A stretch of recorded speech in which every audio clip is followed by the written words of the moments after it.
permohonan pra-peradilan ini secara lengkap agar dapat diketahui oleh kita semua maupun publik, baik yang ada di dalam gedung peradilan ini atau di luar pengadilan. Izin Yang Mulia untuk membacakan dengan selengkapnya. Ya, silakan dimulai.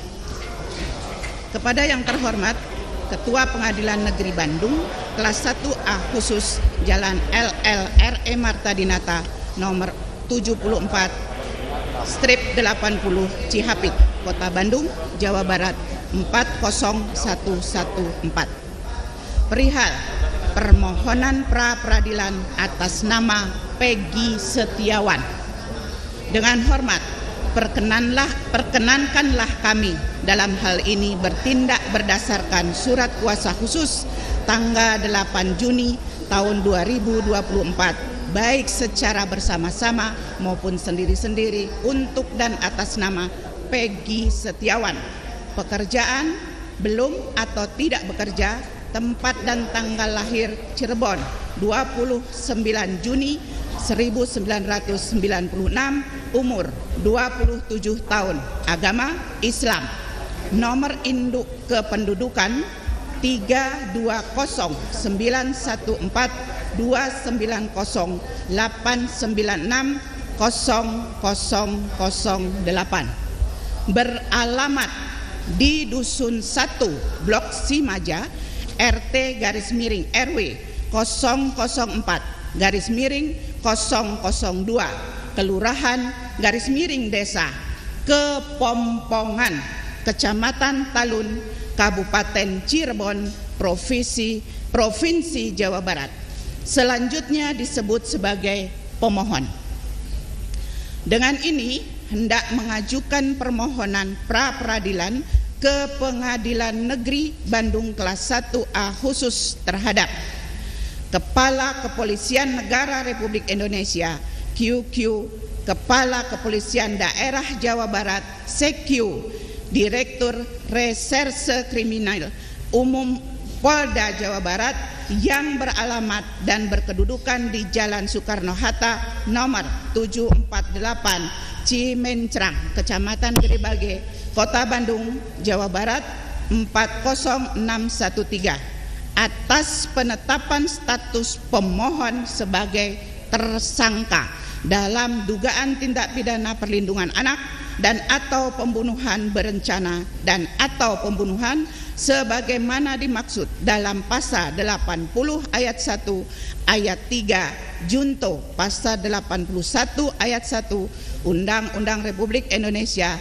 nomor 35 tahun 2014 tentang perubahan atas Undang-Undang Republik Indonesia nomor 23 tahun 2002 tentang perlindungan anak dan atau pasal 340 dan atau pasal 338 KUHP junto pasal 55 ayat 1 ke 1 Kitab Undang-Undang Hukum Pidana oleh termohon sebagaimana surat penetapan tersangka nomor S.TAP/90/5 Romawi /Res titik 1.24/2024 Ditreskrimum tanggal 21 Mei 2024. Selanjutnya disebut sebagai termohon. Adapun yang menjadi dasar alasan permohonan pra-peradilan adalah sebagai berikut. 1.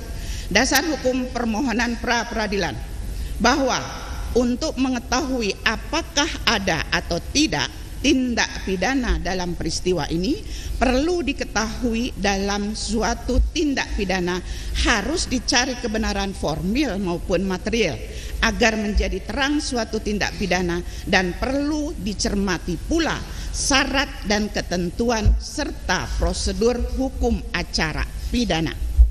Dalam permohonan ini, pemohon perlu menyampaikan landasan hukum pengajuan permohonan pra-peradilan untuk dijadikan pertimbangan yang mulia hakim, yaitu sebagai berikut. 1. Bahwa ditegaskan dalam pasal 28D ayat 1 Undang-Undang Dasar 1945 menyebutkan setiap orang berhak atas pengakuan, jaminan, perlindungan, dan kepastian hukum yang adil serta perlakuan yang sama di hadapan hukum. Sehingga dengan demikian secara jelas dan tegas Undang-Undang Dasar 1945 mengatur perlindungan dan kepastian hukum yang adil bagi setiap warga negara. 2. Bahwa keberadaan lembaga pra-peradilan sebagaimana diatur dalam bab 10 bagian ke-1 Undang-Undang Nomor 8 Tahun 1981 tentang KUHP dan bab 12 bagian ke-1 sebagai upaya koreksi terhadap penggunaan wewenang apabila dilaksanakan secara sewenang-wenang dengan maksud atau tujuan lain di luar dari yang ditentukan secara tegas dalam KUHP guna menjamin perlindungan terhadap hak asasi setiap orang termasuk diri pemohon. 3. Bahwa sebagaimana diketahui dalam KUHP pasal 1 angka 10 menyatakan pra-peradilan adalah wewenang pengadilan negeri untuk memeriksa dan memutus menurut cara yang diatur dalam undang-undang ini tentang 1. Sah atau tidaknya suatu penangkapan dan atau penahanan atas permintaan tersangka atau keluarganya atau pihak lain atas kuasa tersangka. 2. Sah atau tidaknya penghentian penyidikan atau penghentian penuntutan atas permintaan demi tegaknya hukum dan keadilan. 3. Permintaan ganti kerugian atau rehabilitasi oleh tersangka atau keluarganya atau pihak lain atas kuasanya yang perkaranya tidak diajukan ke pengadilan. 4. Bahwa selain itu yang menjadi objek pra-peradilan sebagaimana yang diatur dalam pasal 77 KUHP diantaranya adalah pengadilan negeri berwenang untuk memeriksa atau memutus sesuai dengan ketentuan yang diatur dalam undang-undang ini tentang 1. Sah atau tidaknya penangkapan, penahanan, penghentian penyidikan atau penghentian penuntutan. 2. Ganti kerugian dan atau rehabilitasi baik seorang yang perkara pidananya dihentikan pada tingkat penyidikan atau penuntutan. Selanjutnya 5. Bahwa dari rumusan pengertian pasal 1 angka 10 junto pasal 77, junto pasal 82 ayat 1, junto pasal 95 ayat 1 dan ayat 2 KUHP tersebut dapat diketahui dengan jelas bahwa sah atau tidaknya penetapan tersangka tidak termasuk objek pra-peradilan. Karena hal itu tidak diatur, bahwa demikian pula halnya dengan segala ketentuan peraturan perundang-undangan pidana khusus yang berlaku sebagai hukum positif di Indonesia. Juga tidak ditemukan aturan yang mengatur kalau pengujian tentang sah atau tidaknya penetapan tersangka menjadi objek pra-peradilan. Izin Yang Mulia, pembacaan akan dilanjutkan oleh rekan yang lain. Terima kasih. Baik. 6. Bahwa tindak upaya paksa seperti penetapan tersangka, penangkapan, penggeledahan, penyitaan, penahanan, dan penuntutan yang dilakukan dengan melanggar peraturan perundang-undangan pada dasarnya merupakan suatu tindakan perampasan hak asasi manusia. Menurut Andi Hamzah, pra-peradilan merupakan tempat mengadukan pelanggaran hak asasi manusia yang memang pada kenyataannya penyusunan KUHP banyak disemangati dan merujuk pada hukum internasional yang telah menjadi international customary law. Oleh karena itu, pra-peradilan menjadi suatu mekanisme kontrol terhadap kemungkinan tindakan sewenang-wenang dari penyidik atau penuntut umum dalam melakukan tindakan tersebut. Hal ini bertujuan agar hukum ditegakkan dan perlindungan hak asasi manusia sebagai tersangka atau terdakwa dalam pemeriksaan penyidikan dan penuntutan. Di samping itu, pra peradilan bermaksud sebagai pengawasan secara horizontal terhadap hak tersangka atau terdakwa dalam pemeriksaan pendahuluan, vide penjelasan pasal 80 KUHP. Berdasarkan pada nilai itulah penyidik atau penuntut umum dalam melakukan tindakan penetapan tersangka, penangkapan, penggeledahan, penyitaan, penahanan, dan penuntutan agar lebih mengedepankan asas dan prinsip kehati-hatian dalam menetapkan seseorang menjadi tersangka. 7. Bahwa lembaga pra-peradilan sebagaimana diatur dalam pasal 77 sampai dengan pasal 83 KUHP pidana adalah suatu lembaga yang berfungsi untuk menguji apakah tindakan atau upaya paksa yang dilakukan oleh penyidik atau penuntut umum sudah sesuai dengan peraturan perundang-undangan yang berlaku dan tindakan tersebut telah dilengkapi administrasi penyidikan secara cermat atau tidak. Karena pada dasarnya tuntutan pra-peradilan menyangkut sah tidaknya tindakan penyidik atau penuntutan umum di dalam melakukan penyidikan atau penuntutan. 8. Bahwa dalam perkembangannya pengaturan pra-peradilan sebagaimana diatur dalam pasal 1 angka 10 junto pasal 77/83 KUHP sering terjadi tidak dapat menjangkau fakta perlakuan aparatur penegak hukum yang nyata-nyata merupakan pelanggaran hak asasi seseorang, sehingga yang bersangkutan tidak memperoleh perlindungan hukum yang nyata dari negara.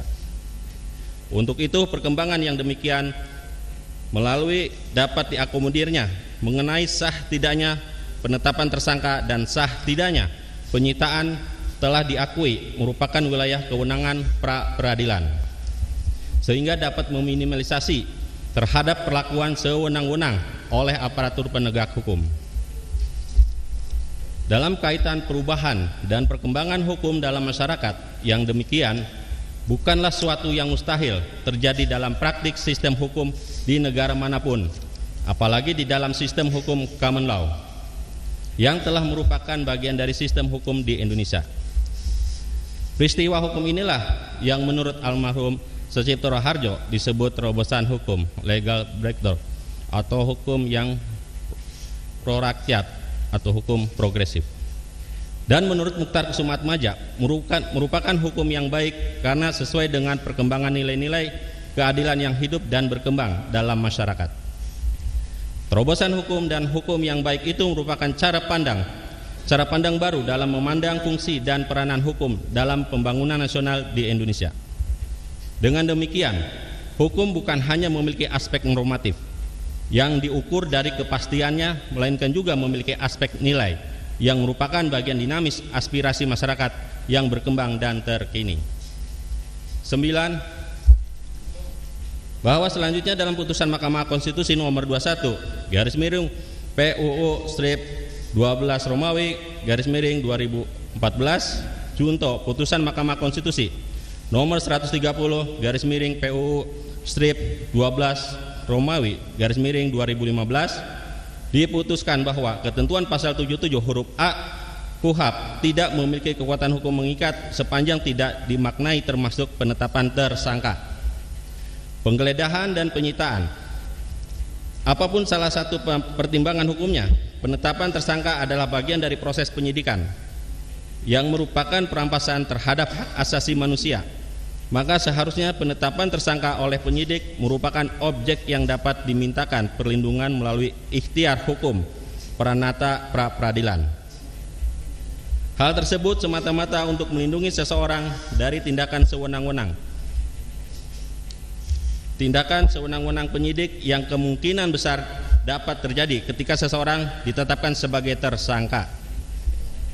Padahal prosesnya ternyata ada kekeliruan, maka tidak peranata lain selain peranata pra-peradilan yang dapat memeriksa dan memutusnya.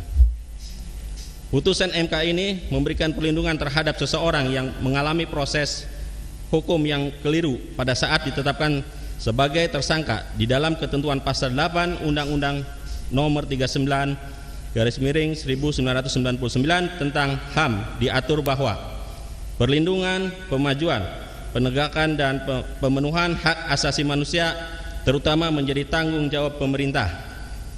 Hal ini berarti MK mengambil peran dalam pemenuhan hak asasi manusia melalui putusnya sebagai bagian dari upaya responsif konstitusional. Salah satu pelindungan hukum yang ditekankan melalui putusan ini adalah kepastian hukum bahwa penyidik harus melakukan tindakan penyidikan sesuai dengan prosedur hukum yang berlaku. 10. Bahwa dengan demikian jelas berdasarkan putusan Mahkamah Konstitusi nomor 21/PUU-12 Romawi /2014 tanggal 28 April 2015 bahwa penetapan tersangka merupakan bagian dari wewenang pra-peradilan. Mengingat putusan Mahkamah Konstitusi bersifat final dan mengikat, maka sudah tidak dapat diperdebatkan lagi bahwa semua harus melaksanakan putusan yang telah berkekuatan hukum tetap sejak diucapkan. 11. Bahwa selanjutnya berdasarkan pasal 95 KUHP menyebutkan bahwa 1. Tersangka, terdakwa atau terpidana berhak menuntut ganti kerugian karena ditangkap, ditahan, dituntut dan diadili atau dikenakan tindakan lain tanpa alasan yang berdasarkan undang-undang atau karena kekeliruan mengenai orangnya atau hukum yang diterapkan.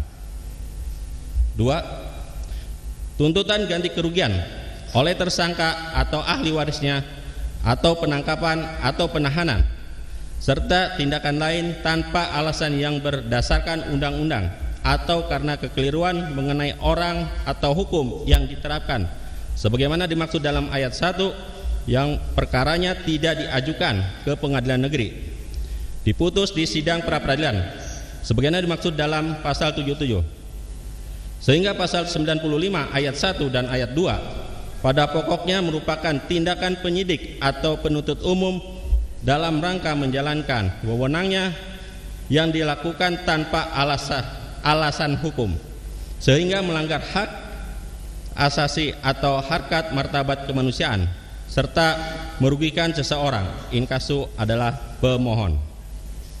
Oleh karena itu, tindakan lain yang dilakukan oleh termohon menjadi objek permohonan pra-peradilan. Selanjutnya 12. Bahwa tindakan penyidik untuk menentukan seseorang sebagai tersangka merupakan salah satu proses dari sistem penegakan hukum pidana sebagaimana dimaksud dalam KUHP. Oleh karenanya proses tersebut haruslah diikuti dan dijalankan dengan prosedur yang benar sebagaimana diatur dan ditentukan dalam KUHP atau perundang-undangan yang berlaku. Artinya setiap proses yang akan ditempuh haruslah dijalankan secara benar dan tepat sehingga asas kepastian hukum dapat terjaga dengan baik dan pada gilirannya hak asasi yang akan dilindungi tetap dapat dipertahankan. Apabila prosedur yang harus diikuti untuk mencapai proses tersebut penetapan tersangka tidak dipenuhi, maka sudah tentu proses tersebut menjadi cacat dan haruslah batal demi hukum. 13. Bahwa penetapan status seseorang sebagai tersangka inkasu pemohon yang dilakukan berdasarkan hukum atau tidak sah jelas menimbulkan hak hukum bagi seseorang untuk melakukan upaya hukum berupa pengujian terhadap keabsahan melalui lembaga pra-peradilan, bahkan telah diatur dalam ketentuan pasal 17 Undang-Undang Nomor 39 Tahun 1999 tentang hak asasi manusia, junto pasal 3 ayat 2 dan ayat 3 Undang-Undang Nomor 39 Tahun 1999 tentang hak asasi manusia yang menyebutkan pasal 17 Undang-Undang Nomor 39 Tahun 1999 tentang hak asasi manusia, setiap orang tanpa diskriminasi berhak untuk memperoleh keadilan dengan mengajukan permohonan, pengaduan dan gugatan baik dalam perkara pidana, perdata maupun administrasi, serta diadili melalui proses peradilan yang bebas dan tidak memihak. sesuai dengan hukum acara yang menjamin pemeriksaan yang objektif oleh hakim yang jujur dan adil untuk memperoleh putusan yang adil dan benar. Pasal 3 ayat 2 Undang-Undang Nomor 39 Tahun 1999 tentang Hak Asasi Manusia. Setiap orang berhak atas pengakuan, jaminan, perlindungan, dan perlakuan hukum yang adil, serta mendapat kepastian hukum dan perlakuan yang sama di depan hukum. Pasal 3 ayat 3 Undang-Undang Nomor 39 Tahun 1999 tentang Hak Asasi Manusia. Setiap orang berhak atas perlindungan asasi manusia dan kebebasan dasar manusia tanpa diskriminasi. 14. Bahwa selain itu telah terdapat beberapa putusan pengadilan yang memperkuat dan melindungi hak-hak tersangka, sehingga lembaga pra peradilan juga dapat memeriksa dan mengadili keabsahan penetapan tersangka seperti yang terdapat dalam perkara antara lain berikut: Putusan Pengadilan Negeri Bengkayang nomor 01/PID/2019/PN BKY tanggal 18 Mei 2011 dan putusan Mahkamah Agung nomor 88 PK/PID/2019 tanggal 17 Januari 2012 yang menyatakan tidak sahnya penyitaan yang telah dilakukan. B.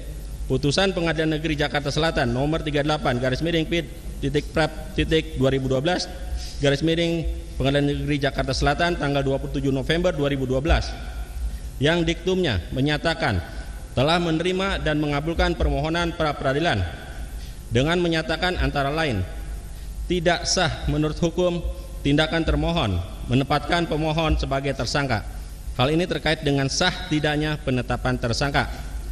C. Begitu juga putusan Pengadilan Negeri Jakarta Selatan nomor 04/PID/2015/Pengadilan Negeri Jakarta Selatan tanggal 15 Februari 2015 dan putusan Pengadilan Negeri Jakarta Selatan nomor 36/PID/2015/PN Jakarta Selatan tanggal 26 Mei 2015. 15. Bahwa kemudian berdasarkan pasal 183 KUHP yang pada pokoknya menyebutkan bahwa hakim tidak boleh menjatuhkan pidana kepada seseorang kecuali apabila dengan sekurang-kurangnya dua alat bukti yang sah itu peroleh keyakinan bahwa suatu tindak pidana benar-benar terjadi dan terdakwalah yang bersalah melakukannya. Maka frasa sah tersebut harus dimaknai atau ditafsirkan sebagai berikut. 1. Sah dalam prosedur perolehan yang dijadikan alat bukti dan sah secara implisit sebagai alat bukti yang diatur dalam undang-undang yang didukung oleh dengan keyakinan kehakiman. 16. Bahwa selanjutnya berdasarkan ketentuan pasal 2 ayat 1 bab 2 tentang objek pemeriksaan pra peradilan dalam Peraturan Mahkamah Agung Republik Indonesia nomor 04 tahun 2016 tentang larangan peninjauan kembali putusan pra peradilan yang menentukan pasal 2 ayat 1 objek pra peradilan adalah sah atau tidaknya penangkapan, penahanan, penghentian penyidikan, penghentian penuntutan, penetapan tersangka, penyitaan dan penggeledahan. Izin yang mulia, kami lanjutkan pada rekan. Baik, terima kasih yang mulia. Romawi 2, objek pra peradilan. Bahwa yang menjadi objek pemohon pra peradilan adalah sah atau tidaknya penangkapan, penahanan, penggeledahan, penyitaan sampai penetapan status tersangka kepada pemohon Peggy Setiawan dengan surat nomor S.TAP/90/5 Romawi /1-1.24.2024 di Reskrimum tanggal 21 Mei 2024. Romawi 3, legal standing pemohon. Bahwa pemohon adalah orang yang ditetapkan sebagai tersangka oleh termohon melalui surat penetapan tersangka nomor S.TAP/90/Romawi 5/Res/1 Ditreskrimum tanggal 21 Mei 2024. 2. Bahwa dengan penetapan status tersangka, pemohon telah dirugikan secara hak konstitusionalnya karena adanya pembatasan hak dan kewajiban sebagai warga negara.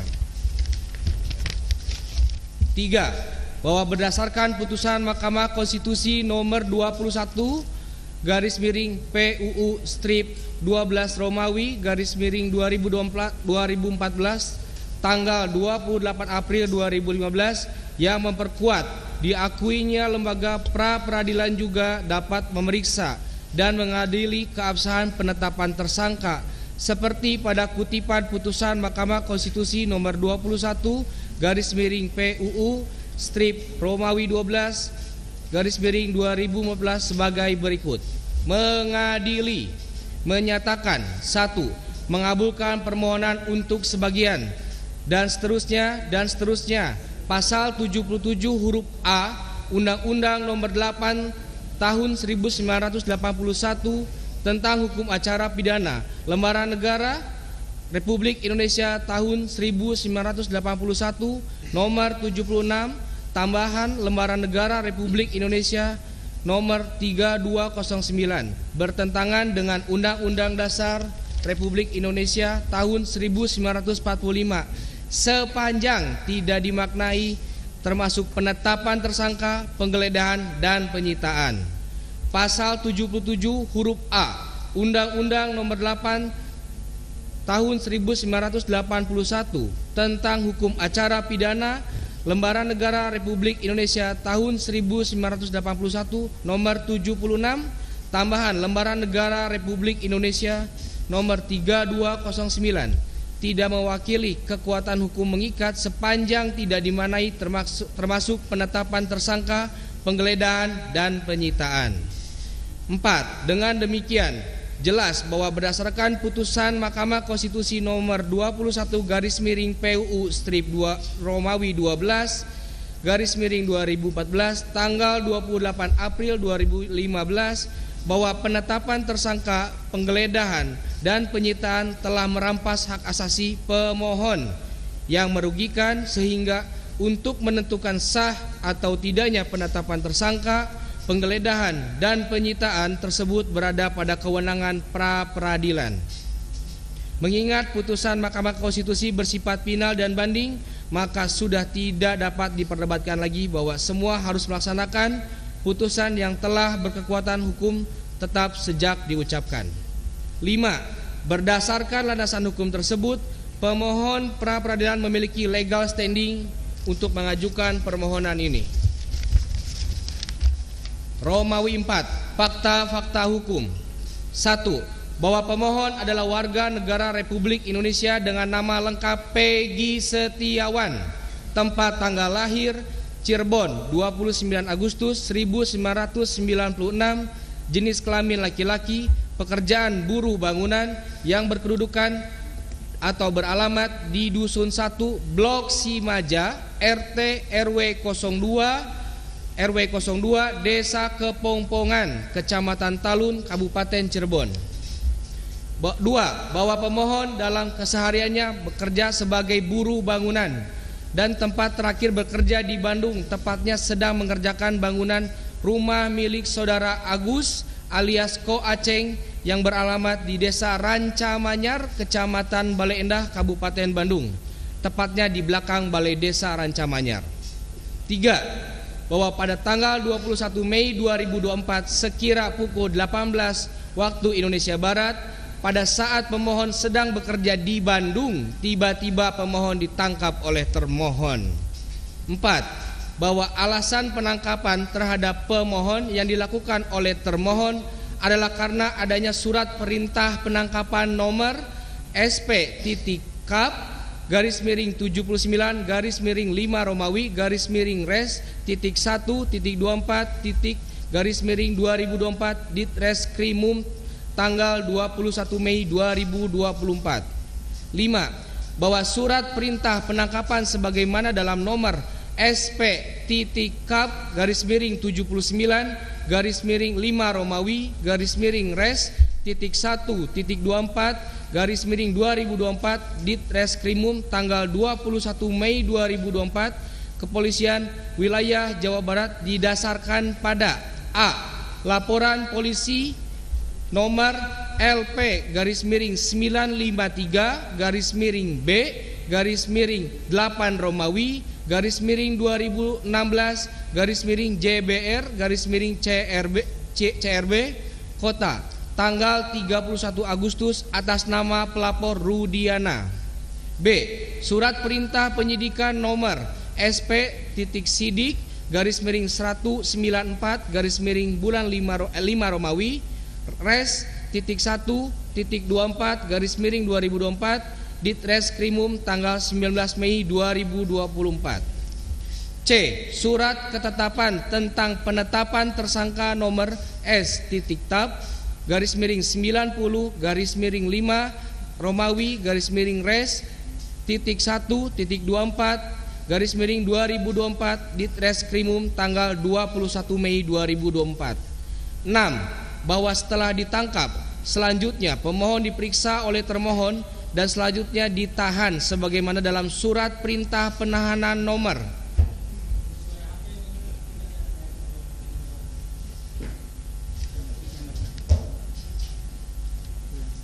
izin melanjutkan yang mulia. Dalam surat perintah penahanan nomor SP.Han garis miring 76 garis miring 5 Romawi garis miring res 1.24 garis miring 2024 Ditreskrimum tanggal 22 Mei 2024 di wilayah atau di yurisdiksi Kepolisian Daerah Jawa Barat hingga saat ini. Bahwa pemohon selanjutnya diberikan surat pemberitahuan penetapan tersangka nomor B garis miring 28140 garis miring 5 Romawi garis miring res titik 1.8 titik garis miring 2024 Ditreskrimum tanggal 21 Mei 2024 bahwa meskipun dalam pokok surat tersebut telah menyatakan surat tentang penetapan tersangka sebagaimana terlampir, akan tetapi pemohon tidak menerima lampiran surat tersebut. 8. Bahwa pokok-pokok dalam surat sebagaimana yang diterima oleh pemohon terdapat penyebutan kepada pemohon sebagai tersangka dalam dugaan tindak pidana perlindungan anak dan atau pembunuhan berencana dan atau pembunuhan sebagaimana dimaksud dalam pasal 80 ayat 1 ayat 3 junto pasal 81 ayat 1 Undang-Undang Republik Indonesia nomor 35 tahun 2014 tentang perubahan atas Undang-Undang Republik Indonesia nomor 23 tahun 2002 tentang perlindungan anak dan atau pasal 340 KUHP pidana dan atau pasal 338 KUHP pidana junto pasal 55 ayat 1 ke 1 KUHP pidana. 9.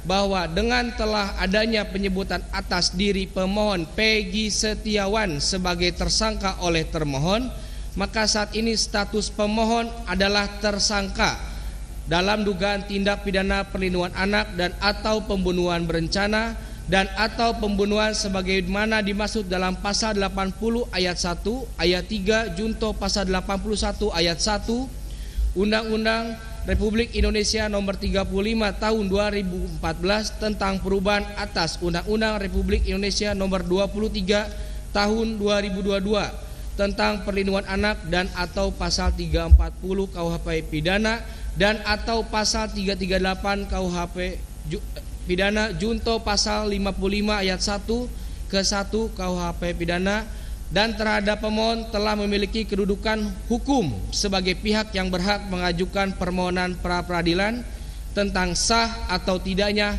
penetapan tersangka yang dilakukan oleh termohon. Bahwa petugas polisi tanggal 31 Agustus 2016 melakukan penggeledahan dengan sewenang-wenang di rumah kediaman Peggy Setiawan di Cirebon. Bahkan 2 unit sepeda motor milik Peggy Setiawan dan keluarganya dibawa atau dirampas. Lalu petugas menanyakan di mana Peggy Setiawan. Ibu Peggy atau ibu pemohon menyampaikan bahwa pemohon sedang bekerja di Bandung dengan memberikan alamat tempat pemohon Peggy Setiawan, akan tetapi polisi tidak pernah mendatangi tempat kerja Peggy Setiawan di Bandung. Untuk selanjutnya yang mulia dilanjutkan rekan-rekan. Alasan permohonan pra peradilan bahwa untuk mengajukan permohonan pra peradilan ini dapat kami uraikan hal-hal yang kami anggap tindakan termohon bertentangan dengan peraturan perundang-undangan, yaitu A. Pemohon tidak pernah diperiksa oleh termohon pada proses penyelidikan sejak tahun 2016 sampai dengan pemohon ditetapkan sebagai tersangka.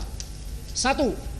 Bahwa Peggy Setiawan adalah orang yang ditetapkan tersangka oleh Direktur Reserse Kriminal Umum Polda Jabar melalui surat penetapan tersangka dengan nomor S.TAP-5-9-Res-1.24/2024 Ditreskrimum tanggal 21 Mei 2024. 2. Bahwa penetapan tersangka tersebut Peggy Setiawan dianggap oleh penyidik melakukan perbuatan yang melanggar dan diancam pasal 80 ayat 1 ayat 2 junto pasal 81 ayat 1 Undang-Undang RI nomor 35 tahun 2014 tentang perubahan atas Undang-Undang RI nomor 23 tahun 2002 tentang perlindungan anak dan atau pasal 340 KUH pidana dan atau pasal 338 KUH pidana junto pasal 55 ayat 1 ke 1 KUH pidana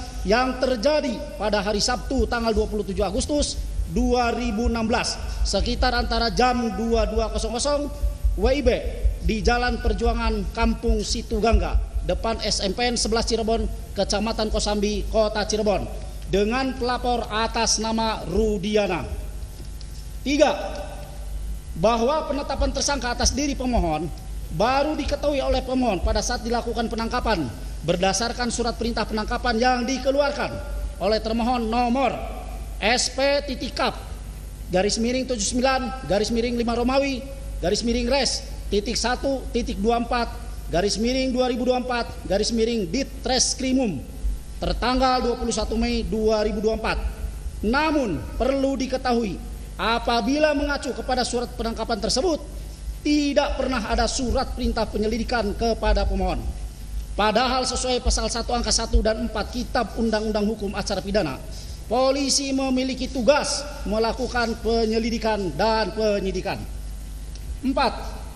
Bahwa pemohon bukan merupakan seseorang yang pada waktu sedang melakukan tindak pidana atau dengan segera sudah beberapa saat tindak pidana itu dilakukan atau sesaat kemudian diserukan oleh khalayak ramai sebagai orang yang melakukannya tindak pidana sebagaimana diatur dalam pasal 1 angka 19 mengenai tertangkap tangan. 5.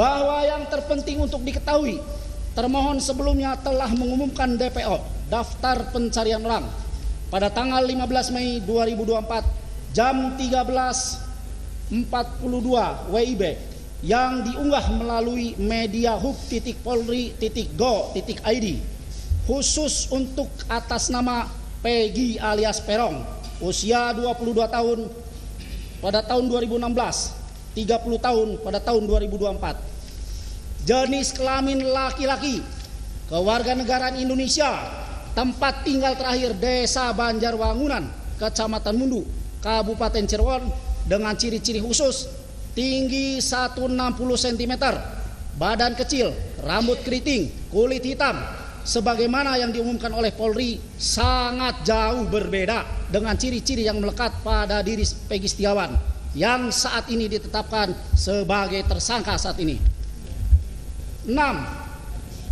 Bahwa untuk dapat disebut seseorang DPO maka mengacu pada pasal 17 angka 6 Perkap Kapolri nomor 6 tahun 2019 tentang manajemen penyidikan menyebutkan tersangka yang telah dipanggil untuk pemeriksaan guna penyidikan perkara dan tidak jelas keberadaannya dicatat di dalam daftar pencarian orang dan dibuat surat pencarian orang. Akan tetapi dalam fakta perkara akuo, pemohon tidak pernah dipanggil oleh termohon dalam perkara tersebut dan pemohon tidak pernah melarikan diri terkecuali sebelumnya apabila pemohon telah dipanggil oleh termohon secara sah, kemudian ia mengabaikan atas panggilan tersebut, maka hal tersebut layak dilakukan penetapan tersangka selama telah ditemukannya dua alat bukti tanpa kehadirannya in absentia.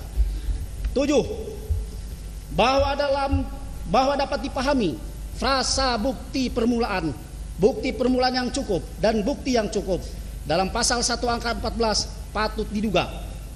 Pasal 17 dan pasal 21 ayat 1 KUHP harus ditafsirkan sekurang-kurangnya minimal dua alat bukti serta berlandaskan pada pasal 184 KUHP disertai pemeriksaan calon tersangkanya. Kemudian tindak pidana yang penetapan tersangkanya dimungkinkan dilakukan tanpa kehadirannya in absentia, artinya sebelum Peggy Setiawan ditetapkan tersangka, maka termohon memiliki kewajiban hukum untuk melakukan klarifikasi terlebih dahulu kepada pemohon. 8. Bahwa berdasarkan fakta hukum tersebut, karena penetapan tersangka terhadap pemohon yang dilakukan termohon tanpa adanya pemeriksaan terlebih dahulu terhadap pemohon sebagai calon tersangka, maka demi hukum penetapan tersangka atas diri pemohon yang dilakukan oleh termohon adalah bertentangan dengan peraturan perundang-undangan, standar operasional prosedur Polri, dan beralasan untuk batal demi hukum.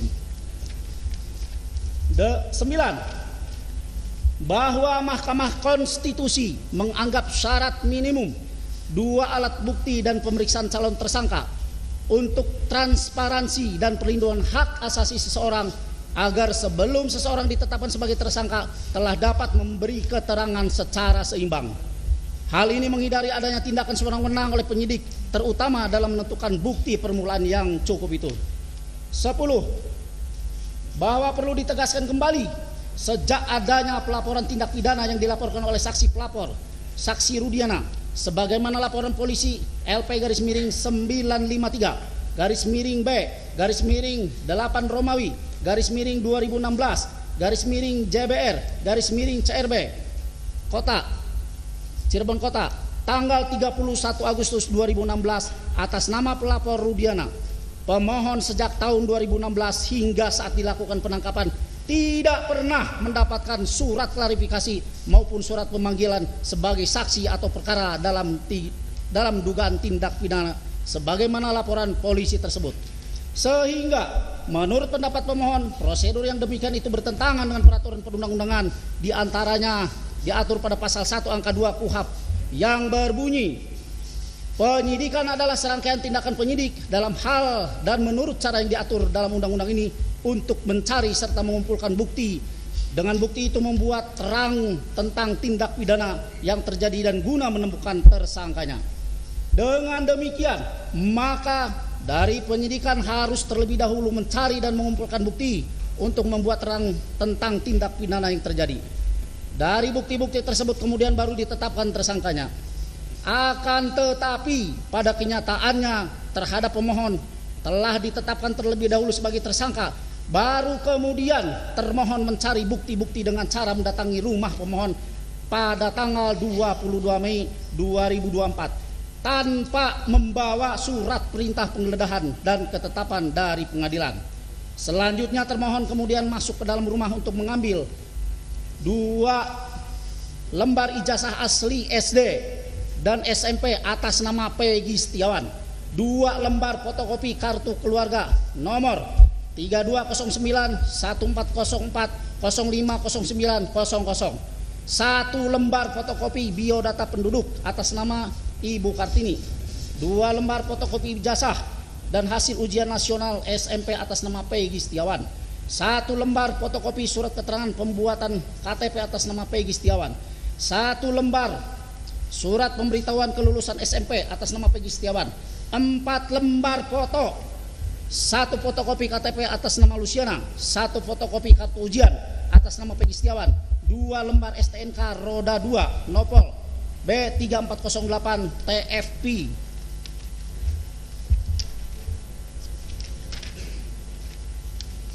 dan B6247 TIK beserta 2 kunci kendaraan, 1 lembar asli surat kelahiran atas nama Peggy Setiawan, 1 kartu KIP atas nama Peggy Setiawan, 2 buku rapot asli SD dan SLTP atas nama Peggy Setiawan, foto dan 2 dus HP Infinix dan Samsung Galaxy A05, sehingga asumsi pemohon terhadap tindakan termohon adalah suatu bentuk penggeledahan yang melanggar hukum atau inkonstitusional karena termohon tidak menyerahkan surat perintah penggeledahan yang sah menurut hukum dan penetapan pengadilan, tidak berdasarkan prosedur atau tanpa izin pengadilan. Termohon mengambil (menyita ijazah, KTP, STNK, foto dan lain-lain dengan tidak jelas dasar hukum pengambilan (penyitaan tersebut. Apakah merupakan bentuk penyitaan atau justru yang dapat dikategorikan bentuk perampasan? Karena pihak keluarga hanya diberikan secari kertas, bukan surat berita acara penyitaan. Selanjutnya terbukti juga termohon baru memanggil para saksi untuk dimintai keterangan setelah pemohon dinyatakan sebagai tersangka. 11. Bahwa perlu diketahui pemohon secara nyata memiliki nama Peggy Setiawan sebagaimana tertera dalam kartu identitas pemohon yang dapat dibuktikan dengan KTP, ijazah dan dokumen pribadi lainnya, bukan atau tidak dijuluki alias Peron seperti yang ditetapkan oleh termohon dalam daftar pencarian orang (DPO). 12. Bahwa kemudian pemohon ditangkap di Babakan Tarogong, Kecamatan Bojongloa Kaler, Kota Bandung atau di sekitar Bandung atas dasar surat penetapan daftar pencarian orang (DPO) yang dimiliki termohon nomor DPO _88 _9 Romawi _2016 Ditreskrimum tanggal 15 September 2016 yang memuat nama diantaranya Peggy alias Peron. Namun faktanya bila dicocokkan dengan identitas pemohon sangat tidak cocok, sehingga pemohon beranggapan bahwa tindakan penangkapan yang dilakukan termohon kepada pemohon adalah keliru dan sewenang-wenang. Hal ini melanggar hak asasi manusia, oleh karenanya juga melanggar KUHP, sehingga dapat dipastikan bahwa tindakan termohon menangkap pemohon di Bandung itu adalah salah. Dengan demikian maka permohonan pra peradilan ini haruslah dikabulkan dan dinyatakan pemohon haruslah dilepaskan dan dipulihkan nama baiknya. 13. Bahwa sebagaimana diketahui pemohon tidak pernah dilakukan pemeriksaan dalam kapasitas pemohon sebagai saksi atau calon tersangka. Akan tetapi pemohon langsung dilakukan penangkapan dengan sebagai saksi oleh termohon, sehingga tidak dengan seimbang pemohon dapat melakukan klarifikasi terhadap apa yang dituduhkan kepada pemohon. Pemohon hanya diperiksa untuk pertama kali oleh termohon pada saat setelah dilakukan penangkapan dan ditetapkan sebagai tersangka, yakni pada tanggal 21 Mei 2024. 14. Bahwa termohon tidak memenuhi asas praduga tak bersalah sebagaimana diatur dalam KUHP. Dengan demikian tindakan termohon tersebut dikategorikan telah melanggar ketentuan pasal 183, pasal 21, pasal 27 KUHP. Artinya cacat prosedur dalam penangkapan pemohon sebagai tersangka, atau dapat diartikan juga bahwa termohon telah berbuat sewenang-wenang dan melanggar aturan undang-undang dalam penetapan pemohon sebagai tersangka. 15. Bahwa berdasarkan putusan Mahkamah Konstitusi nomor 21 _PUU strip 12 Romawi _2014, frasa bukti permulaan yang cukup dan bukti yang cukup dalam pasal 1 angka 14, pasal 17 dan pasal 21 ayat 1 KUHP harus ditafsirkan sekurang-kurangnya 2 alat bukti sesuai pasal 184 KUHP disertai pemeriksaan calon tersangkanya.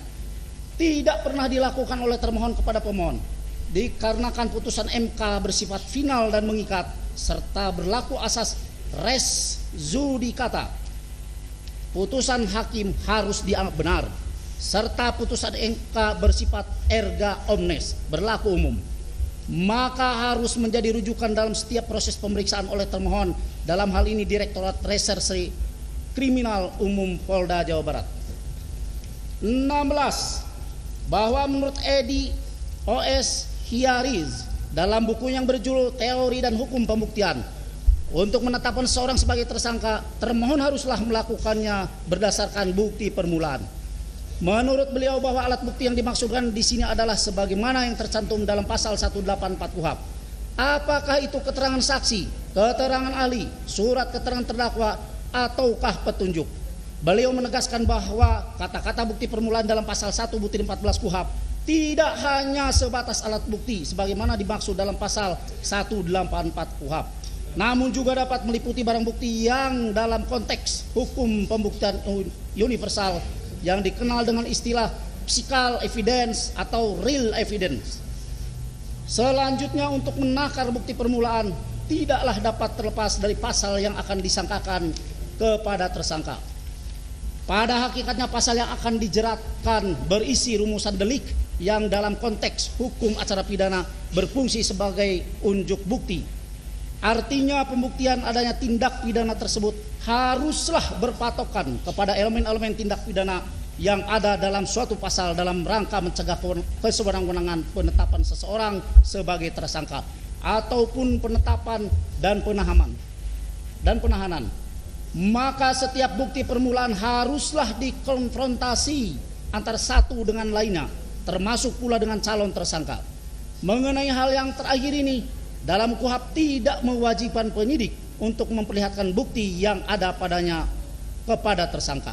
Akan tetapi berdasarkan doktrin, hal ini dibutuhkan untuk mencegah apa yang disebut dengan istilah unfair prejudice atau persangkaan yang tidak wajar. 17. Bahwa ditegaskan EDOS Hiaris tersebut di atas bahwa dalam konteks hukum pidana pembuktian merupakan inti dari persidangan perkara pidana. Karena yang dicari dalam hukum pidana adalah kebenaran material. Kendati pun demikian, pembuktian dalam perkara pidana sudah dimulai sejak tahap penyelidikan untuk mencari dan menemukan peristiwa yang diduga sebagai tindak pidana guna dapat atau tidaknya dilakukan penyidikan. Pada tahap ini sudah terjadi pembuktian dengan tindak penyidik mencari barang bukti. Maksudnya guna membuat terang suatu tindak pidana serta menentukan atau menemukan tersangkanya. Dengan demikian, maka dapat dimengerti bahwa pembuktian dilihat dari perspektif hukum acara pidana, yakni ketentuan yang membatasi sidang pengadilan dalam usaha mencari dan mempertahankan kebenaran, baik oleh hakim, penuntut umum, terdakwa, dan penasihat hukum. Kesemuanya terikat pada ketentuan dan tata cara serta penilaian terhadap alat-alat bukti yang ditentukan oleh undang-undang. Tidak dibenarkan untuk melakukan tindakan yang leluasa sendiri dalam menilai alat bukti dan tidak boleh bertentangan dengan undang-undang. 18. Dengan demikian jelas tindakan termohon tanpa pemeriksaan calon tersangka terlebih dahulu merupakan tindakan yang tidak sah, dan yang mulia majelis hakim memiliki alasan menurut hukum untuk membatalkan surat penetapan tersangka terhadap diri pemohon. Dilanjutkan oleh rekan kami.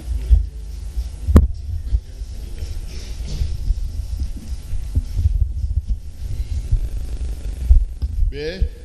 Penetapan tersangka oleh termohon salah orang, error in persona. 1. Bahwa perkara akuo bermula adanya laporan polisi nomor LP-953-B-8 Romawi _2016 _JBR Kota tanggal 31 Agustus 2016 dengan nama pelapor Rudiana atas peristiwa pidana pembunuhan dan perkosaan yang dialami oleh korban almarhum Muhammad Rizky Rudiana dan almarhumah Vina terjadi sekitar 27 Agustus 2016 sekitar jam 22.00 WIB di kota Cirebon. Kedua, bahwa selanjutnya terhadap pelaku pembunuhan dan perkosaan yang belum tertangkap tersebut, termohon menetapkan 3 orang pelaku masuk dalam daftar pencarian orang DPO. Salah satunya bernama Peggy alias Perong dengan ciri-ciri identitas usia pada tahun 2016 berusia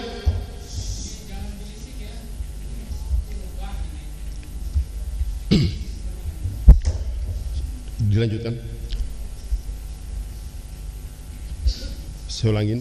Bahwa selanjutnya terhadap pelaku pembunuhan dan perkosaan yang belum tertangkap tersebut, termohon menetapkan 3 orang pelaku masuk dalam daftar pencarian orang DPO, salah satunya bernama Peggy alias Perong dengan ciri-ciri identitas usia pada tahun 2016 berusia 22 tahun dan pada tahun 2024 berusia 30 tahun, jenis kelamin laki-laki, kewarganegaraan Indonesia, tempat tinggal terakhir di Desa Banjarwangun, Kecamatan Mundu, Kabupaten Cirebon dengan ciri-ciri khusus tinggi 160 cm, badan kecil, rambut keriting dan kulit hitam.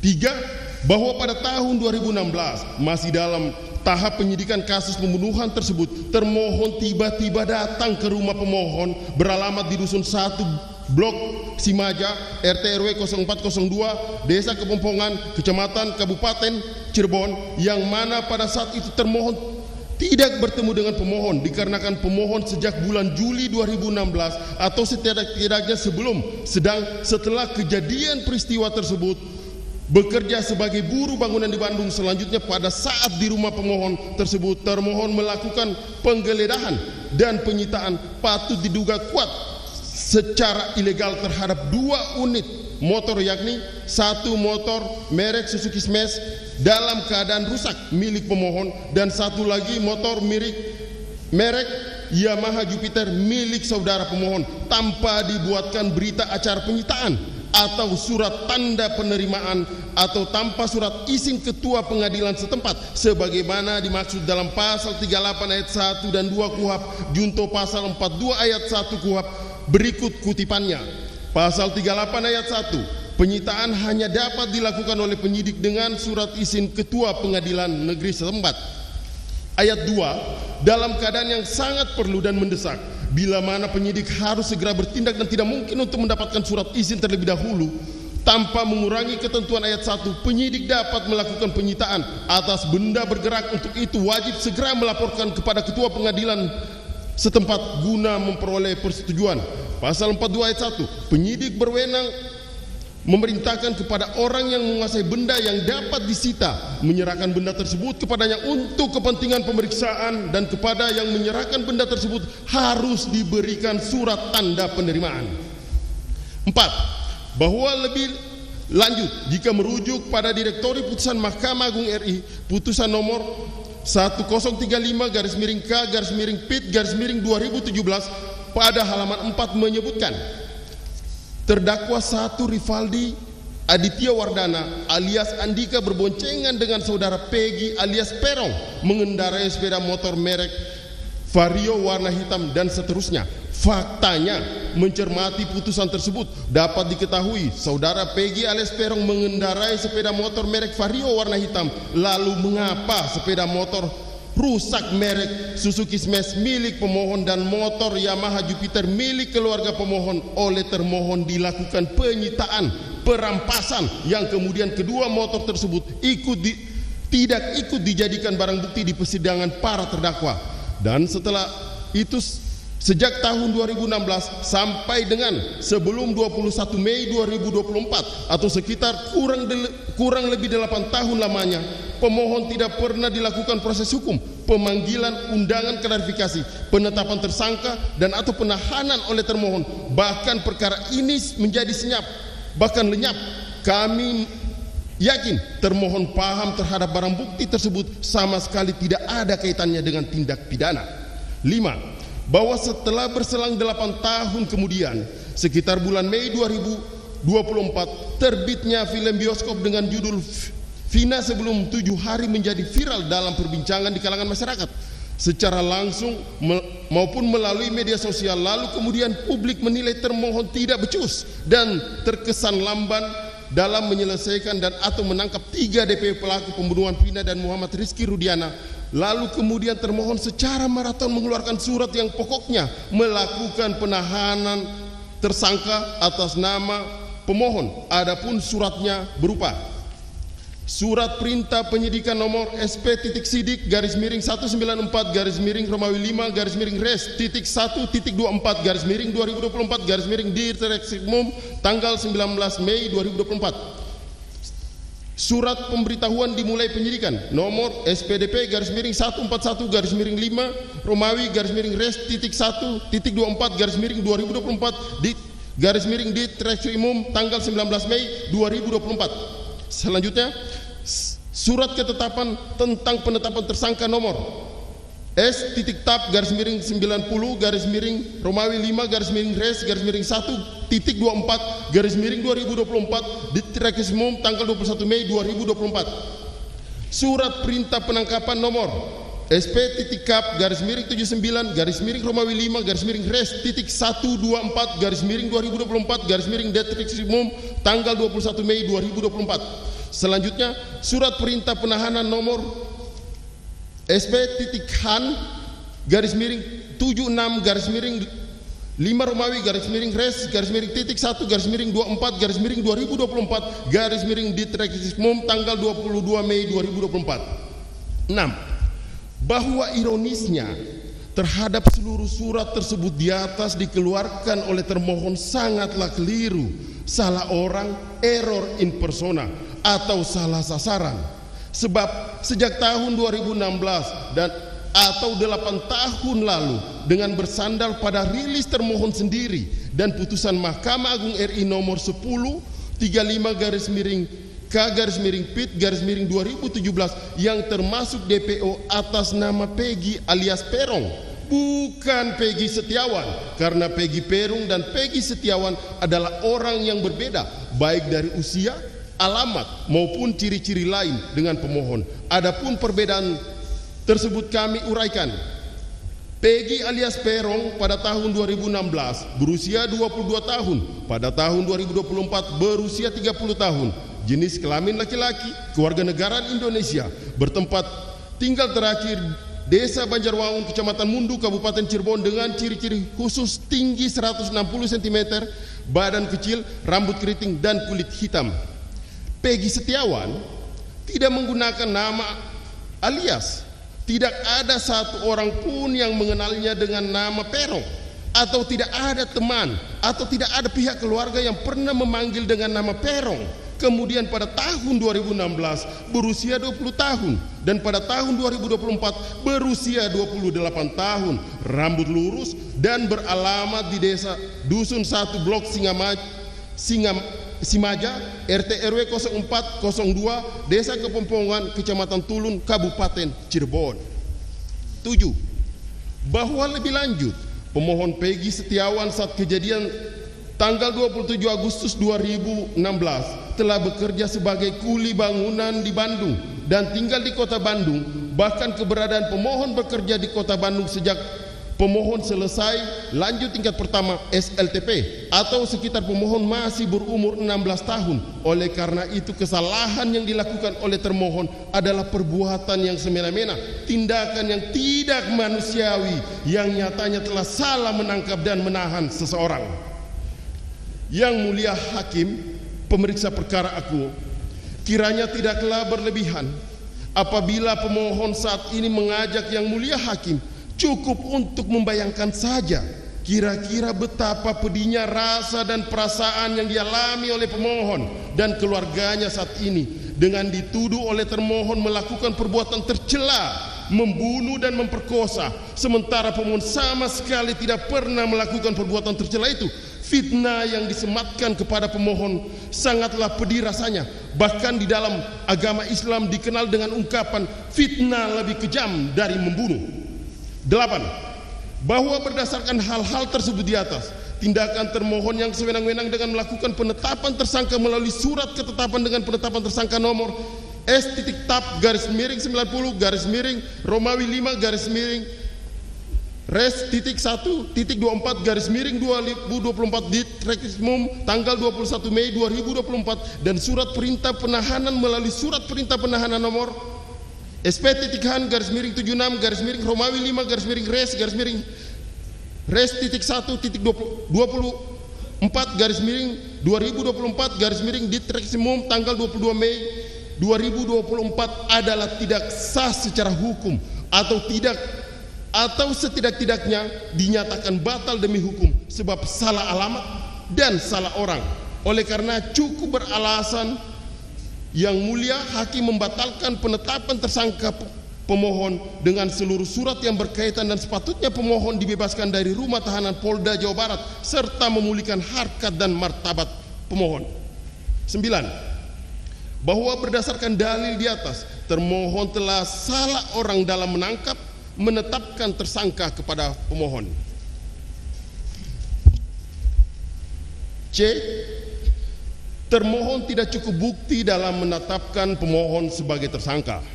1. Bahwa berdasarkan pasal 1 angka 14, tersangka adalah orang yang karena perbuatannya atau keadaannya berdasarkan bukti permulaan patut diduga sebagai pelaku tindak pidana. Kedua, bahwa berdasar putusan Mahkamah Konstitusi dengan nomor perkara 21/PUU garis 12/2014 frasa bukti permulaan yang cukup dan bukti yang cukup dalam pasal 1 angka 14, pasal 17 dan pasal 21 ayat 1 KUHP oleh Mahkamah Konstitusi dinyatakan harus dimaknai sebagai minimal 2 alat bukti sesuai dengan pasal 184 KUHP. Ketiga, bahwa dalam penetapan tersangka terhadap diri pemohon tidak berdasarkan 2 alat bukti sebagaimana yang dimaksud dalam pasal 184 dan putusan Mahkamah Konstitusi perkara 21/PUU Romawi 12/2014. Hal tersebut didasarkan fakta-fakta sebagai berikut: bahwa proses tindak lanjut atas laporan polisi atas nama pelapor Rudiana tidak sesuai dengan ketentuan KUHP junto Peraturan Kepala Kepolisian Republik Indonesia nomor 14 tahun 2012 tentang manajemen penyidikan tindak pidana, di mana penyidikan berupa tindakan pengumpulan barang bukti dan keterangan termasuk pemanggilan saksi-saksi mahkota yang saat ini menjadi terpidana. Tidak diketahui surat perintah penyidikan dan surat perintah penyidikan dan prosedur sesuai hukum yang berlaku. Bahwa keterangan saksi-saksi mahkota yang saat ini menjadi terpidana sejak semula telah dilakukan pencabutan. Bahwa keterangan-keterangan yang sebelum dicabut oleh para saksi mahkota seluruhnya diberikan tanpa didampingi penasihat hukum sebagaimana ketentuan pasal 56 KUHP. Bahwa identitas pemohon dengan identitas DPO yang telah diterbitkan oleh termohon pada tahun 2016 sangat berbeda dengan identitas dan ciri-ciri khusus pemohon, di mana proses penerbitan DPO berdasarkan pasal 31 Peraturan Kepala Kepolisian RI nomor 14 tahun 2012 tentang penyidikan tindak pidana.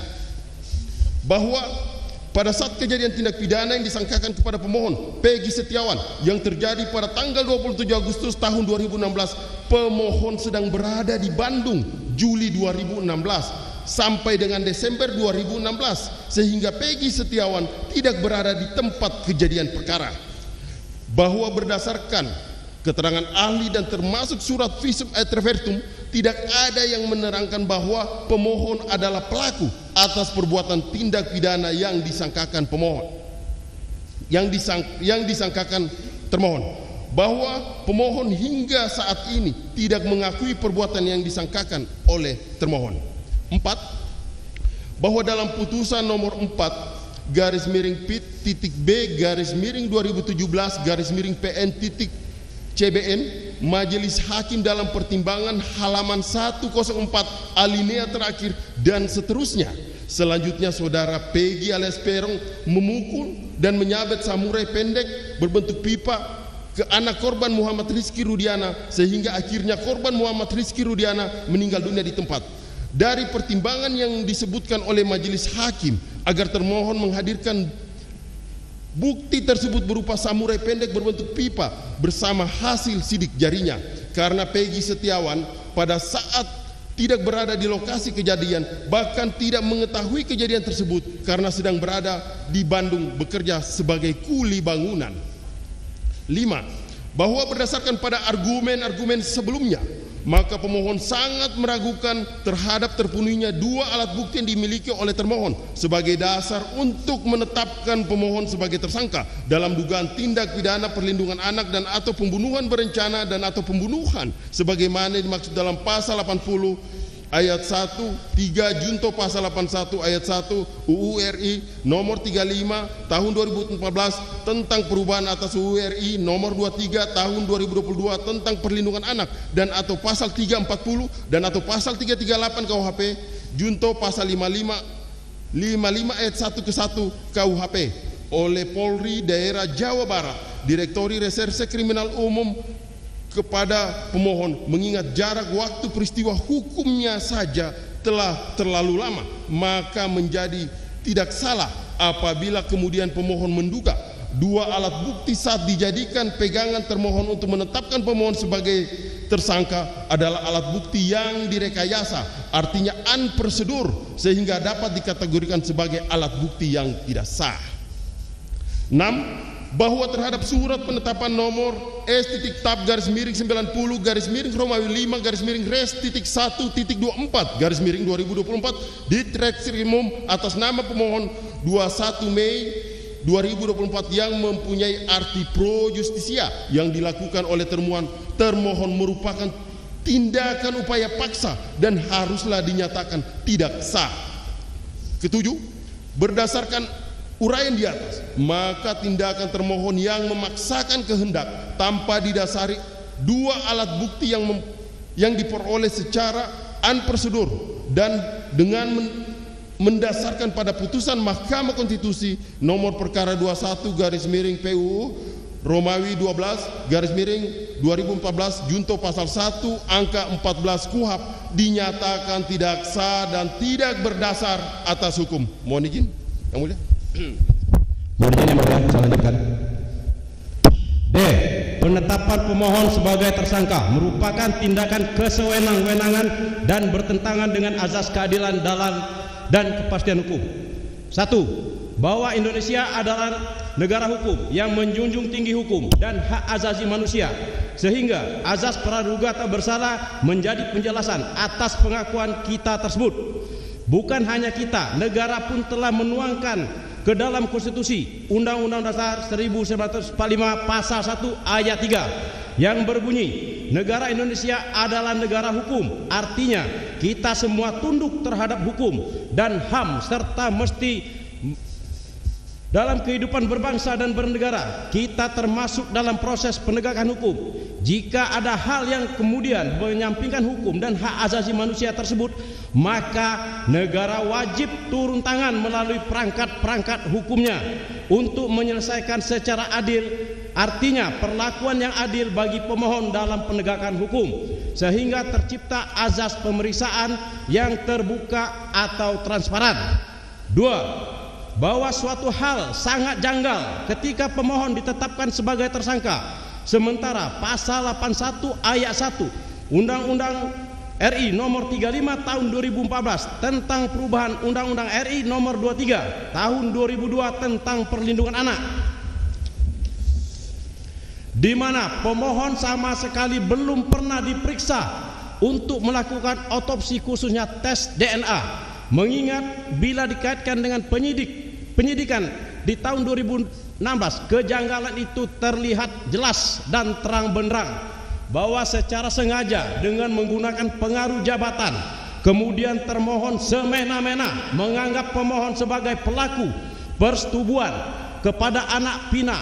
Proses untuk mendapatkan alat bukti yang demikian tersebut menjadi bertentangan dengan hukum, dan pada akhirnya tindakan termohon tersebut melanggar aturan hukum dan hak asasi manusia. 3. Bahwa menjadi salah satu unsur penegakan hukum bila mana kepastian hukum ditempatkan sebagai unsur yang pertama dalam norma hukum tertulis dan sekaligus sebagai tujuan hukum. Jadi kepastian hukum diartikan sebagai perangkat hukum suatu negara yang dapat menjamin hak dan kewajiban setiap warga negara, tidak terlepas pemohon selaku warga negara. Maka dengan kepastian hukum akan menjamin seseorang dapat melakukan suatu perilaku yang sesuai dengan ketentuan dalam hukum yang berlaku, dan begitu pula sebaliknya. 4. Bahwa apabila dilihat secara historis, banyak perbincangan dilakukan mengenai hukum semenjak Montesquieu mengeluarkan gagasan mengenai pemisahan kekuasaan, keteraturan masyarakat berkaitan erat dengan kepastian dalam hukum, karena keteraturan merupakan inti dari kepastian itu sendiri. Dari keteraturan akan menyebabkan seseorang hidup secara berkepastian hukum, melakukan kegiatan yang diperlukan dalam kehidupan masyarakat. Menurut Sudikno Mantokusumo, kepastian hukum merupakan sebuah jaminan bahwa hukum tersebut harus dijalankan dengan cara yang baik. Kepastian hukum menghendaki adanya upaya pengaturan hukum dalam perundang-undangan dibuat oleh pihak yang berwenang dan berwibawa, sehingga aturan-aturan itu memiliki aspek yuridis yang dapat menjamin adanya kepastian bahwa hukum berfungsi sebagai suatu peraturan yang harus ditaati. 5. Bahwa selanjutnya Umar Seno Aji menentukan sikap legaliti merupakan karakteristik yang esensial, baik itu dikemukakan oleh rule of law, konsep maupun oleh paham Reichstag dahulu maupun oleh konsep Scottish legality. Demikian misalnya larangan berlaku hukum pidana secara retroaktif atau retrospektif, larangan analogi, berlakunya azas nullum delictum dalam hukum pidana. Kesemuanya merupakan suatu refleksi dari prinsip legality sebagaimana diatur dalam pasal 1 ayat 1 KUHP yang biasa disebut sebagai implementasi azas kepastian hukum atau legalitas.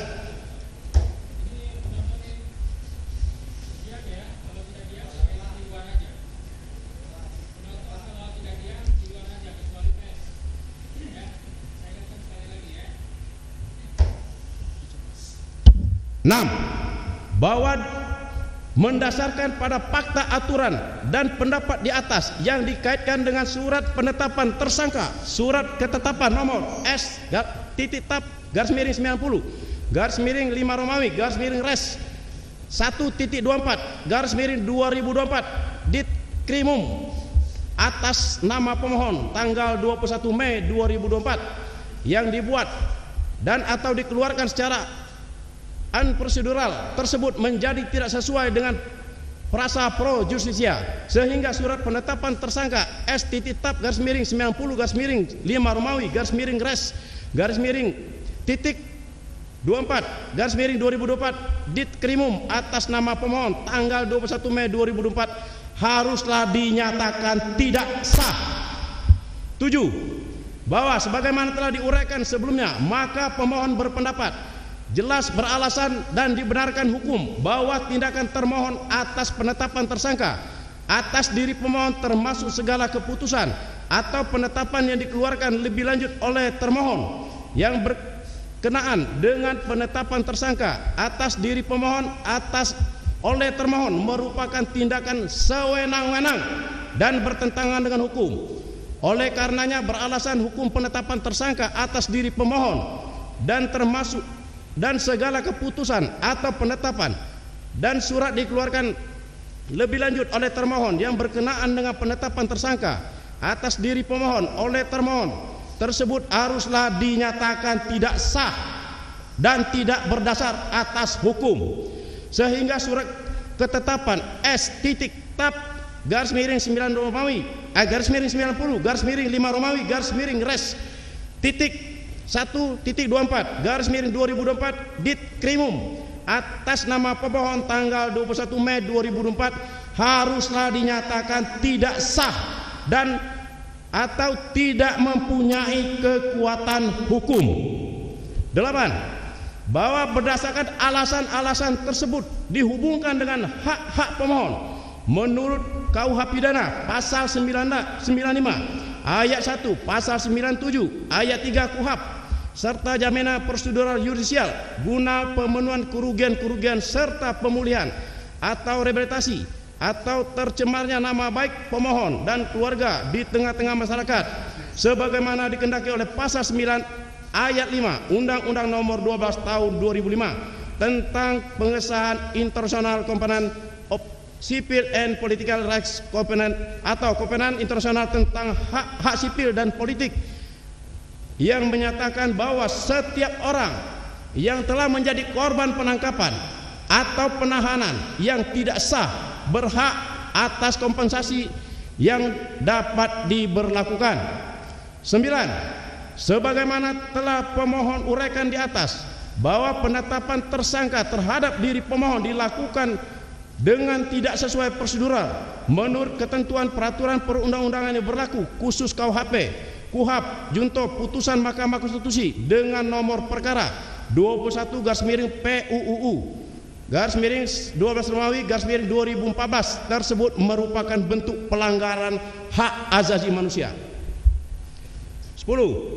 Bahwa berdasarkan pasal 6 ayat 2 Undang-Undang Nomor 48 Tahun 2009 tentang pokok-pokok kehakiman, sebagaimana juga terhadap pasal 6 ayat 2 Undang-Undang Nomor 48 Tahun 2009 tentang kekuasaan kehakiman yang berbunyi, tiada seorang juga pun tanpa dapat dijatuhi pidana kecuali apabila pengadilan karena alat pembuktian yang sah menurut undang-undang mendapat keyakinan bahwa seseorang yang dianggap dapat bertanggung jawab telah bersalah atas perbuatan yang dituduhkan atas dirinya.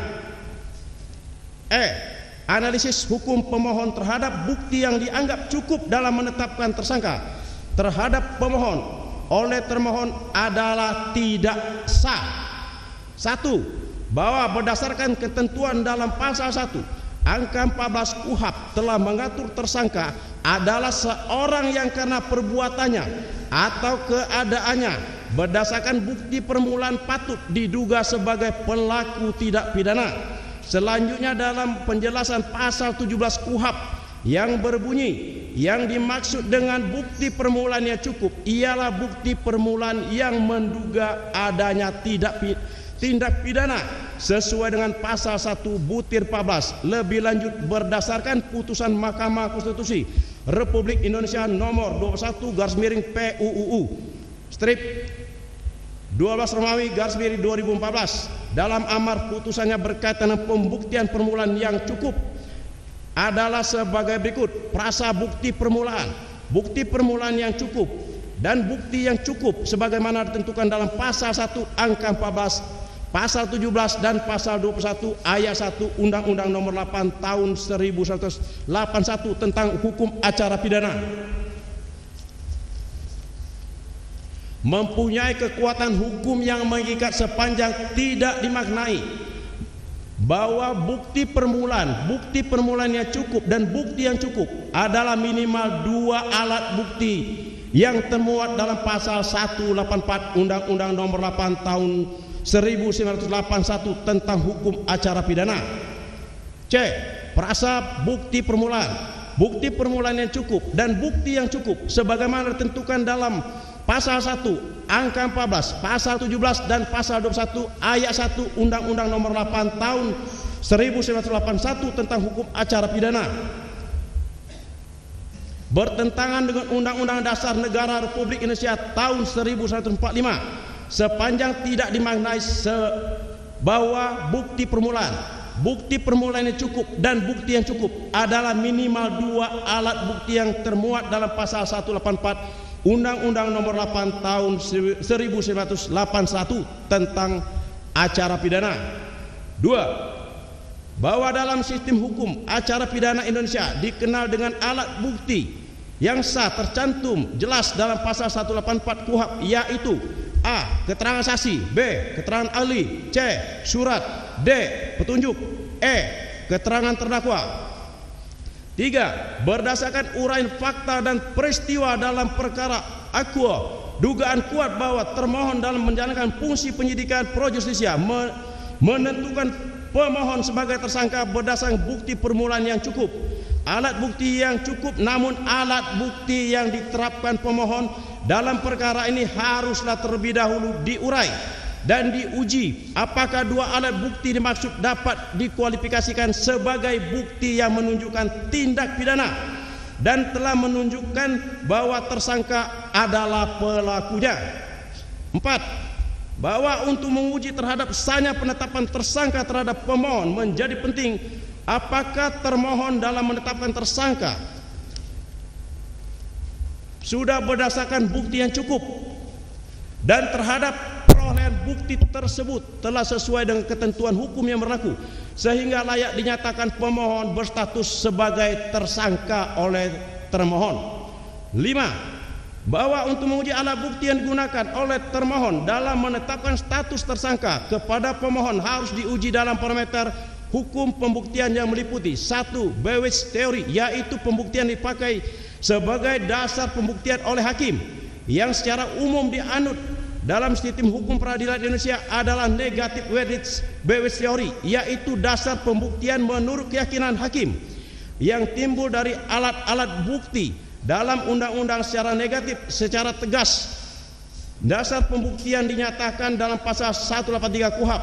Hakim tidak boleh menjatuhkan tindak pidana kepada seseorang kecuali dengan sekurang-kurangnya 2 alat bukti yang sah. Ia memperoleh keyakinan bahwa suatu tindak pidana benar-benar terjadi dan bahwa terdakwalah yang bersalah melakukannya. 2. Bewitz Midland adalah alat-alat bukti yang digunakan untuk membuktikan telah terjadinya suatu peristiwa pidana. Dalam hukum acara pidana di Indonesia, alat bukti yang diakui di pengadilan berdasarkan pasal 104 KUHP yang meliputi keterangan saksi, keterangan ahli, surat petunjuk, keterangan terdakwa. 3. Batch foring, yaitu secara harfiah diartikan sebagai penguraian cara bagaimana menyampaikan alat-alat bukti kepada hakim di pengadilan. Batch foring menitik beratkan pada hal-hal yang bersifat formalitis yang meliputi cara dan ketentuan memperoleh alat bukti secara sah untuk dapat diajukan dalam persidangan. 4. Bewitz Last, yaitu pembagian beban pembuktian yang diwajibkan oleh undang-undang untuk membuktikan suatu peristiwa hukum yang dalam perkara pidana memiliki kewajiban membuktikan adalah penyidik atau penuntut umum. 5. Bewitz Raj dapat diartikan sebagai kekuatan pembuktian masing-masing alat bukti dalam rangkaian penilaian terbukti suatu tuduhan. Kekuatan pembuktian yang terletak pada bukti yang diajukan. Apakah bukti tersebut relevan atau tidak dengan perkara yang sedang disidangkan? Jika bukti tersebut relevan, kekuatan pembuktian selanjutnya mengarah pada apakah bukti tersebut dapat diterima atau tidak. 6. Batch minimum adalah bukti minimum yang diperlukan dalam pembuktian untuk mengikat kebebasan hakim untuk menjatuhkan pidana. Batch minimum adalah 2 alat bukti. 6. Bahwa karena diajukan oleh pemohon dalam pra peradilan akua adalah tentang sah atau tidaknya sah penetapan tersangka, sehingga yang diuji adalah 2 alat bukti yang sah yang menjadi dasar dalam penetapan tersangka oleh termohon, sehingga tujuan pemohon pra peradilan akua yang diuji bukan hanya terkait bukti yang dianggap administrasi atau formalistik, akan tetapi lebih pada analisis bukti atas pokok perbuatan pidana, bukan hanya terkait banyaknya jumlah bukti yang kemudian diserahkan oleh termohon di persidangan dalam perkara akua, namun lebih kepada penilaian objektivitas alat bukti yang dimaksud di atas. Bukan hanya berlaku untuk pemohon, tetapi harus diberlakukan juga terhadap termohon. Khususnya berlaku sebagai dalam hukum pembuktian pidana, yaitu demi kebenaran formil dan material dalam kepentingan umum. 7. Bahwa pada pokoknya pemohon diduga melakukan tindak pidana perlindungan anak atau pembunuhan berencana dan atau pembunuhan sebagaimana dimaksud dalam pasal 80 ayat 1 ayat 3 junto pasal 81 ayat 1 Undang-Undang Republik Indonesia nomor 35 tahun 2014 tentang perubahan atas Undang-Undang Republik Indonesia nomor 23 tahun 2002 tentang perlindungan anak dan atau pasal 340 KUHP dan atau pasal 338 junto pasal 55 ayat 1 ke 1 Kitab Undang-Undang Hukum Pidana. 8. Bahwa atas tersebut termohon terindikasi dalam proses projustisia baik penyelidikan maupun penyidikan untuk menentukan pemohon sebagai tersangka berdasarkan bukti sebagai berikut. A. Visum et repertum nomor fair _77 _9 Romawi _2016 Dokpol tanggal 13 September 2016 perihal hasil pembongkaran makam dan pemeriksaan mayat atas nama Muhammad Rizky Rudiana. Pokok dalam kesimpulan visum et repertum nomor fair _77 _9 Romawi _2016 Dokpol tanggal 13 September 2016 perihal hasil pembongkaran makam dan pemeriksaan mayat atas Muhammad Rizky Rudiana tersebut, yaitu pada mayat laki-laki berusia 16 tahun, tampak mayat sudah membusuk, terdapat tanda-tanda trauma tumpul pada kepala berupa patah tulang, atap tengkorak bagian depan dan belakang, patah tulang dasar tengkorak, patah tulang rahang atas, dan patah tulang rahang bawah yang dapat mengakibatkan kematian. Tanda-tanda trauma tumpul berupa patah tulang pada tulang lengan atas kanan, tulang hasta kanan, dan tulang pengumpil kanan. Luka terbuka pada dahi kiri, mata kaki kanan bagian dalam dan tungkai bawah kiri, serta resapan darah pada bagian kulit dada. B. Visum et repertum nomor Ver garis miring 76 garis miring 9 Romawi garis miring 2016 Dokpol tanggal 13 September 2016 perihal hasil pembongkaran makam dan pemeriksaan mayat atas nama Pina, bahwa pokok kesimpulan Visum et repertum nomor Ver garis miring 76 garis miring 9 Romawi garis miring 2016 Dokpol tanggal 13 September 2016 perihal hasil pembongkaran makam dan pemeriksaan mayat atas nama Pina, yaitu mayat perempuan berusia 16 tahun, tampak mayat sudah membusuk, terdapat tanda-tanda trauma tumpul pada kepala dan ditandai patah tulang atap tengkorak dan tulang rahang bawah, dan trauma tumpul pada paha kanan dan tungkai bawah kanan yang ditandai dengan luka terbuka pada tungkai bawah kanan, patah tulang, patah paha kanan, dan patah tulang kering kanan yang dapat mengakibatkan pendarahan yang secara bersama maupun masing-masing dapat mengakibatkan kematian. Terdapat tanda-tanda trauma tumpul berupa luka lecet pada bagian perut kiri dan paha kiri serta kemerah-merahan paha kanan. Dilakukan pemeriksaan apus lubang kemaluan dan anus dengan hasil ditemukan sperma pada sediaan apus lubang kemaluan.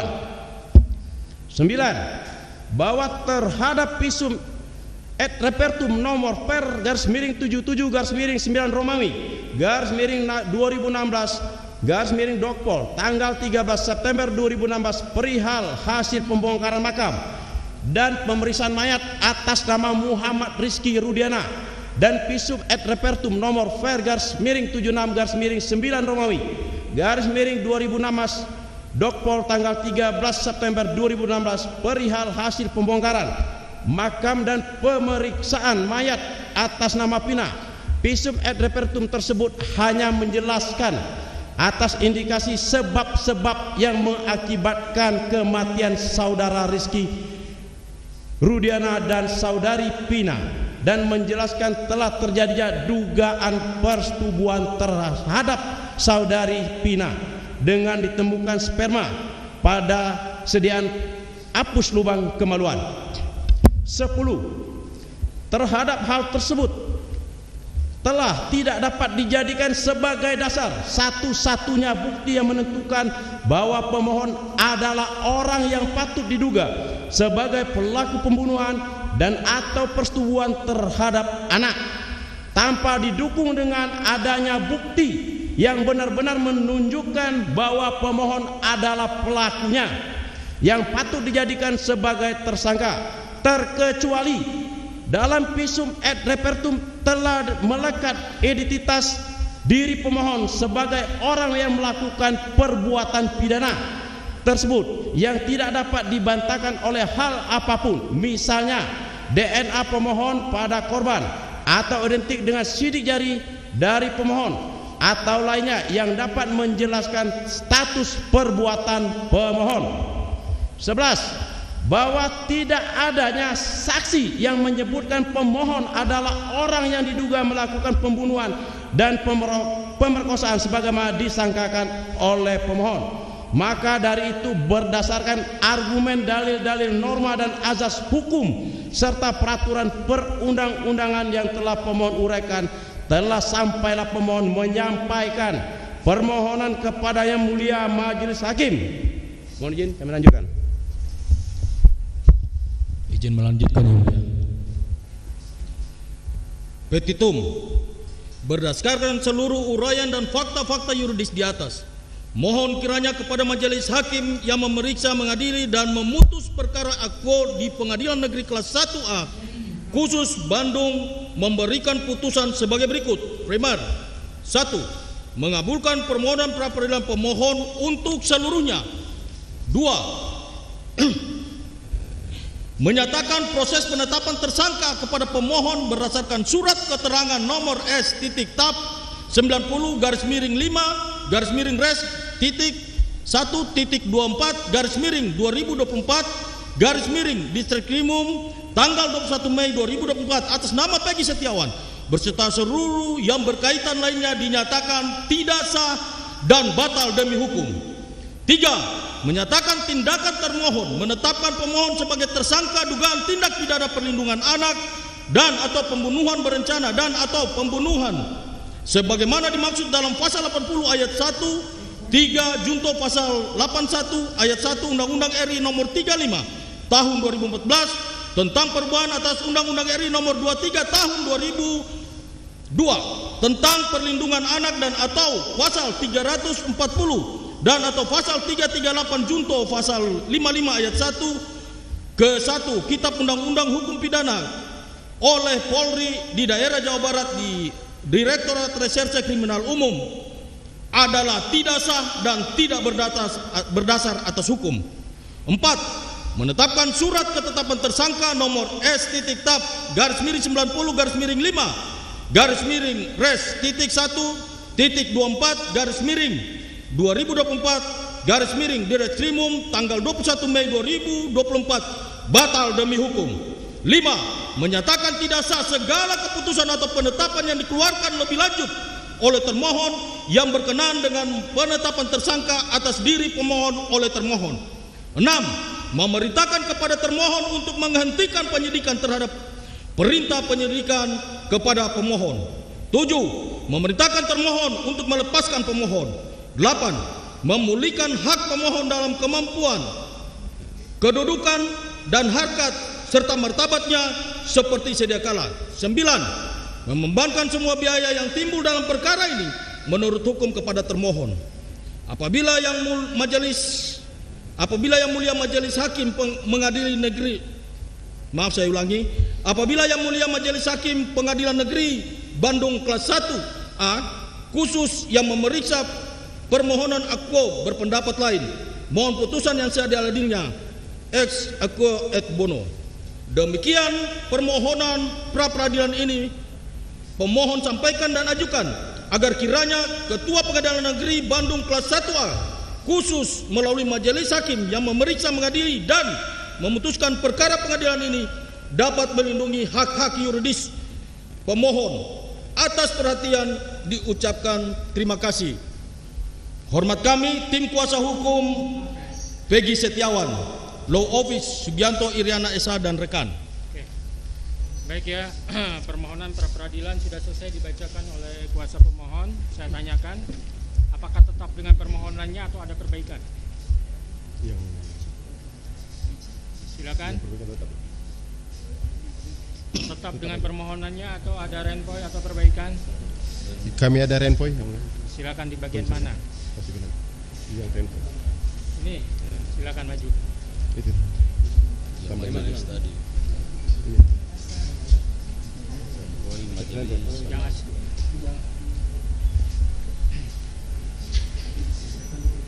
Yang dari penyidik silakan diserahkan. Dikasihkan ke sana biar jelas poin-poin yang akan direnvoy. Oh iya.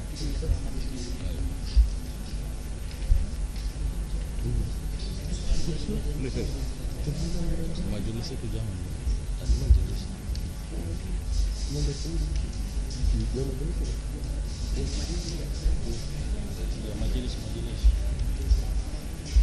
Dikasih tanggal dan diparap ya.